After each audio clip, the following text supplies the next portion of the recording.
안녕하세요. KTV 정책통 김현웅입니다. 안녕하세요. KTV 정책통 박사연입니다. 우리 생활과 가장 밀접한 정책 정보만을 전달해드리는 KTV 정책통. 오늘도 변함없이 세 분 함께하고 있습니다. 네, 개그맨 윤정수 씨, 시사평론가 하재근 씨, 주부방송인 안문현 씨 함께합니다. 어서 오십시오. 오세요. 반갑습니다. 네.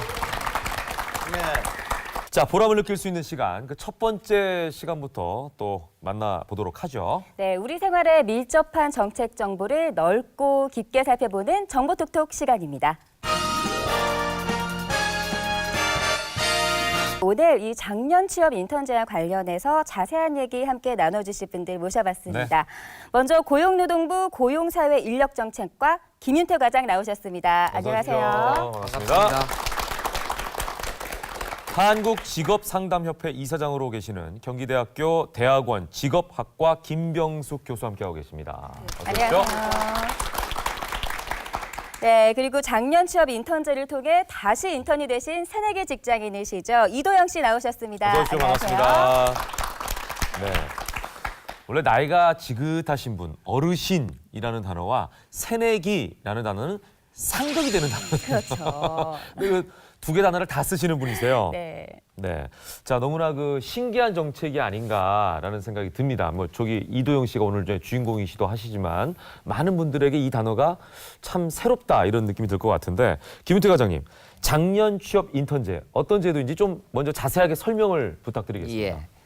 예, 작년 취업 인턴제는 50대 이상 작년 구직자들이 직종 전환 등으로 새로운 직장을 구하고자 할 때 인턴을 통해서 정규직으로 채용할 수 있도록 지원하는 제도입니다. 저희들이 연 최대 한 570만 원 정도를 지원하고 있는데요. 그러면 작년 취업자의 그 임금 중에서 일부를 국가에서 지원해 준다는 얘기입니다. 사실 뭐 이렇게 사업을 벌일 만큼 그 작년 취업 문제가 심각하다는 얘기가 될 수도 있는데 말이죠. 김병숙 교수님, 우리나라 장년층의 취업 문제가 현재는 지금 어떤 상황인가요? 예, 우리나라에서 한 53세 지금 퇴직하고 있습니다. 근데 통계상으로 보면은 71.1세에 완전히 노동시장에서 퇴장하게 되죠. 예. 그러면은 53세에서 71.1세까지 그 기간 동안은 18년 뭔가 일을 해야 됩니다. 이도영 인턴님.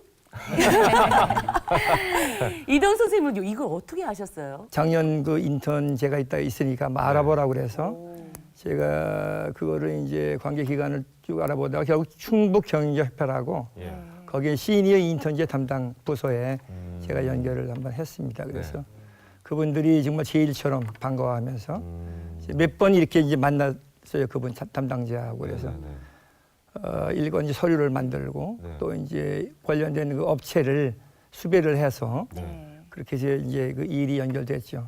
일부 사람들의 생각을 할 때 한정된 일자리 가지고 장년층하고 젊은 세대가 다투고 있다. 그런데 국가가 장년층 일자리를 이렇게 도와주게 되면 젊은층이 이번에는 또 뭔가 좀 상대적 불이익을 받는 것이 아니냐. 예, 작년들과 작년들이 일단 선호하는 일자리들이 다릅니다. 그렇게 해서 작년들 일자리가 늘어나더라도 작년들의 고용이 위축되지 않는다 이런 연구 결과들이 많이 나와 있습니다.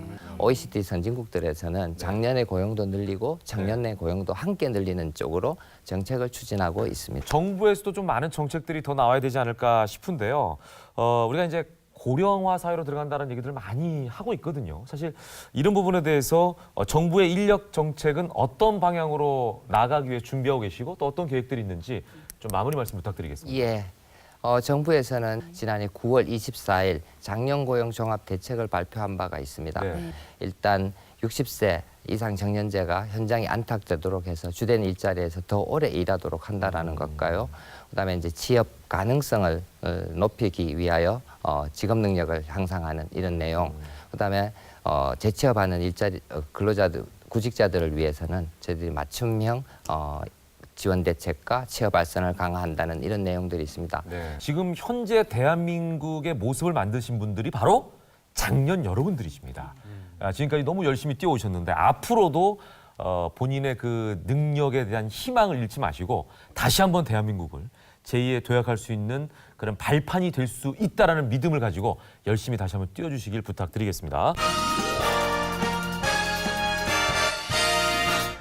정보화 정책 실생활 맞춤 프로그램 KTV 정책통. 이번 순서는 국민 스스로 말하는 정부의 정책, 정책공감대 시간입니다.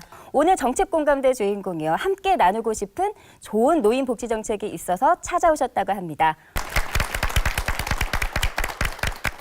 저희 부모님은 80이 넘도록 땅을 파고 곡식을 심어 저희들을 키워왔습니다. 그것도 구남매를 말입니다.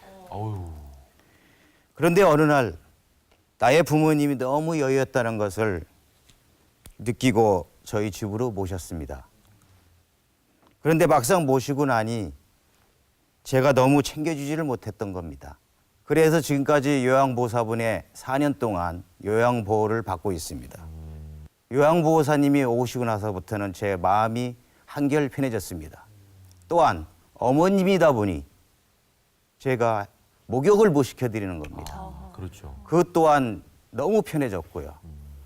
부모님께라도 조금이라도 효도할 수 있는 이런 센터가 있다는 것을 감사하게 생각합니다. 노인 장기 요양보험에 대해서 말씀해 주셨는데 더 자세하게 한번 살펴보도록 하겠습니다. 국민건강보험공단 요양급여실 이용지원부 정주식 부장 함께하고 계십니다. 어서 오십시오. 반갑습니다. 네, 네, 반갑습니다. 반갑습니다. 어떤 정책인지 설명 부탁드릴게요. 그 노인 장기 요양보험 제도는 빠른 그 고령화 사회를 대비해서 가족에게는 수발 부담을 덜어드리고 어르신에게는 전문적인 요양 서비스를 제공하기 위해서 2008년 7월에 도입되었습니다. 저 진짜 몰랐어요, 이거를. 많이들 사용하고 있어요. 그래서 아마 지금 1위로 이게 등극했을 거예요. 아, 본인 어떻게 어머니를 제가 장기 이거 진짜 이용하고 있는 거야? 그럼요. 저 1년 정도 이용하고 있어요. 그래? 야, 오늘따라 거만해지네. 그 자식들한테만 네, 부모님을 그렇게 맡겨놓기에는 요즘 사회가 그걸 원치 않잖아요. 너무 힘들어. 네. 저도 뭐 용돈 조금 드리지만 아휴 우리 엄마 맨날 입금이 안 됐구나. 맨날 와요 문자로. 네. 그걸 확인하실 정도면 건강하신 어머니시네요. 예. 혜택이라든지 뭐 이런 부분 또는 절차라든지 그냥 신청하는 게 아니라 제가 그걸 좀 말씀드릴게요. 왠지 이제 이런 장기 요양 보험 신청하면 말 되게 잘하잖아. 복잡할 것 같잖아요. 그래서 절차가 까다롭지 않겠느냐. 답을 듣기 전에 제가 먼저 말씀드릴게요. 전혀 까다롭지 않습니다. 그래요? 이건 보험할 때 보험 신청할 때 누가 와서 한번 체크하거든요. 그런 거랑 거의 비슷합니다. 얘기하시죠. 먼저 장기요양 인정 신청은 국민건강보험공단 전국 지사를 방문하거나 우편, 팩스, 인터넷을 통해 그 어르신 본인이나 대리인이 신청할 수 있습니다. 대리인에는 가족하고 친족, 그 사회복지 공무원도 포함됩니다. 그리고 이 신청이 되면은 그 방문 조사를 하게 되는데 우리 공단 그 장기요양 직원이 신청인의 가정을 방문해서 직접 방문. 공단 90개 항목으로 구성된 장기요양 인정조사표에 의해서 조사를 하게 됩니다. 꼼꼼하게. 그리고 이 조사가 끝나면은 등급을 판정하게 됩니다. 이 등급 판정은 지역별로 설치된 장기요양 등급 판정위원회에서 그 판정을 하게 되는데 몇 등급까지가 있나요? 1등급에서 5등급까지 있습니다. 5등급이 제일 낮은 건가요? 그렇습니다. 그러면 이제 방문조사 결과서하고 의사소견서를 토대로 신청인의 요양 필요도에 따라서 이제 등급을 부여하게 됩니다.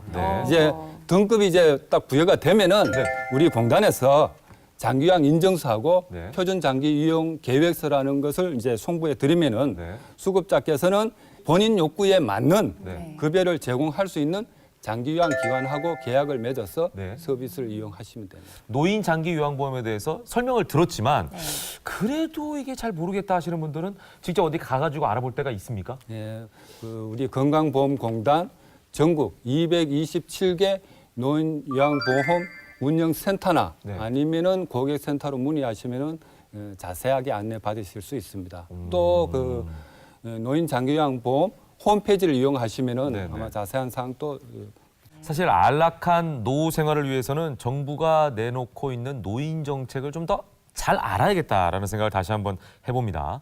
자, 앞으로의 노인 정책이 가족 모두가 원하는 실생활에 도움이 되는 그런 정책이었으면 좋겠다. 이런 생각도 들고요. 네, 맞습니다.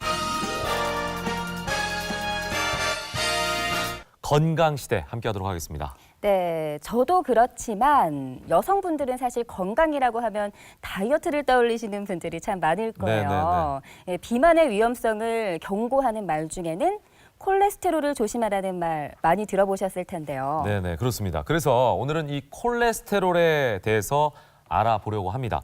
콜레스테롤에 대한 진실 혹은 거짓을 파헤쳐 보겠습니다. 콜레스테롤 하면 막연하게 건강에 좋지 않다, 살이 찐다라고 생각하시는 분들이 참 네, 많아요. 네. 그래서 오늘은 그 편견을 깨고 콜레스테롤에 대해서 재발견해보는 시간을 마련해봤습니다. 함께해 주실 분들 소개해드리겠습니다. 먼저 한국건강증진개발원 장석일 원장님 오셨습니다. 안녕하세요. 자, 심장내과 전문의 이승진 교수 함께하고 계십니다. 어서 오십시오. 네, 반갑습니다. 네. 저희가 앞에 얘기 나눠봤던 것처럼요, 이 콜레스테롤 하면 막연하게 나쁘다라고 생각하시는 분들이 참 많아요. 이 콜레스테롤 어떤 성분인가요? 사실 콜레스테롤은 네. 중성지방과 더불어서 네. 우리 몸의 대표적인 지방입니다. 네. 중성지방은 포도당과 더불어서 네. 우리 몸의 에너지원으로 사용이 되지만 네. 그 반면에 콜레스테롤은 에너지원으로 쓰이지는 않습니다. 네. 콜레스테롤은 우리 신체 조직의 세포막을 구성하는 주요 성분이고 네. 성호르몬과 부실피질 호르몬의 중요한 원료입니다. 근데 저희가 듣기로도 좋은 콜레스테롤이 있고 나쁜 콜레스테롤이 있다고 이제 들었거든요. 네. 건강검진 하러 가면 의사 선생님이 그렇게 설명해 주세요. 어떤 게 좋은 거고 어떤 건 나쁜 건가요? 근데 크기가 가장 작고 비중이 가장 높은 HDL 콜레스테롤은 네. 동맥경화를 예방하는 효과가 있는 반면에 네. 밀도가 낮은 LDL 콜레스테롤은 크기가 작아서 혈관벽을 쉽게 통과해서 오히려 동맥경화를 유발하게 됩니다. 이런 나쁜 LDL 콜레스테롤이 부각이 되다 보니까 네네. 전체 콜레스테롤이 다 안 좋은 것으로 인식되는 것 같습니다. 근데 이제 나쁜 콜레스테롤은 저도 하도 많이 얘기를 들은 게 심혈관 질환에 네. 영향을 미친다 이런 얘기를 했는데 그렇다면은 좋은 콜레스테롤 지금 잠깐 설명해 주셨지만 구체적으로 어떤 역할들을 하는지 좀 자세하게 짚어주신다면. 고밀도 지단백인 HDL 콜레스테롤은 우리 그 인체 내에서 만들어지는 그 콜레스테롤을 받아서 네. 간으로 흡수 제거하는 역할을 하기 때문에 오히려 그 동맥경화를 예방하는 효과가 있습니다. 그런데 최근에 미국의 어떤 그 식사지침위원회에서 하루 콜레스테롤 섭취량 그 제한 300mg 뭐 이런 식으로 제한량이 있었는데 네. 그걸 폐지했다고 합니다. 그러면서 그 다음에 의사 선생님들이 TV에 나와서 하시는 말씀이 음식 섭취와 콜레스테롤은 상관이 없습니다. 그래? 이런 식으로 또 말씀들을 하셔서 제가 지금 어느 장단에 맞춰야 하는 건지. 사실 그 5년마다 발표되는 미국의 식사 지침인데요. 네. 올해 발표된 그 가이드라인에서 가장 바뀐 항목이 그겁니다. 그러니까 사실 그 음식을 통해서 들어오는 콜레스테롤은 하루에 한 300에서 500mg인데 비해서 간에서 만들어지는 것은 한 1000에서 1200mg으로 훨씬 많거든요. 그래서 음식을 통해서 들어오는 콜레스테롤이 혈중 콜레스테롤에 미치는 영향이 미비하다는 것이 밝혀졌어요. 그래서 이런 식사 제한이 없어졌죠. 이런 게 병원뿐만 아니라 이 콜레스테롤 조절에 도움을 주는 기관들이 좀 있다고 들었어요. 네. 요즘 우리 전국 보건소에 가면은 건강증진 프로그램이라는 걸 운영합니다. 거의 그 모든 보건소들이 지금 말씀하신 것처럼 비만 예방 관련된 그 콜레스테롤 낮추기 위한 어떤 그 영양 프로그램도 하고 있고 운동 프로그램도 같이 하고 있습니다. 이것을 통해 갖고 좋은 콜레스테롤을 유지하고 나쁜 콜레스테롤을 줄이면서 네네. 우리 일상생활에 건강을 할 수 있는 다양한 제도와 또 우리 어떤 시스템이 갖춰져 있다라고 볼 수 있겠습니다. 네. 자, 저희가 오늘 콜레스테롤이라는 물질에 대해서 자세하게 살펴봤는데요. 중요한 건 알고 있는 지식을 활용해서 본인이 실천하시는 겁니다. 두 가지 키워드였죠. 식습관, 올바른 식습관을 갖는 거, 그리고 꾸준하게 운동하는 것. 여러분의 건강을 꼭 지키시길 바라겠습니다. 오늘 함께해 주신 두 분 고맙습니다. 고맙습니다. KTV 정책동 오늘 여기까지입니다. 우리가 오늘 얘기를 하면서 나눠보니까 역시 그 정책이라는 것은 말이죠. 아무리 정부에서 좋은 정책을 내놔도 우리가 모르면 소용이 없다라는 생각이 드는군요. 아무쪼록 저희가 좋은 알짜 정책 정보를 전해드릴 테니까 여러분께서는 잘 활용하시길 부탁드리겠습니다. 네, 저희는 다음 이 시간에도 꼭 필요한 정책 정보를 갖고 돌아오겠습니다. 고맙습니다. 안녕히 계십시오. 고맙습니다.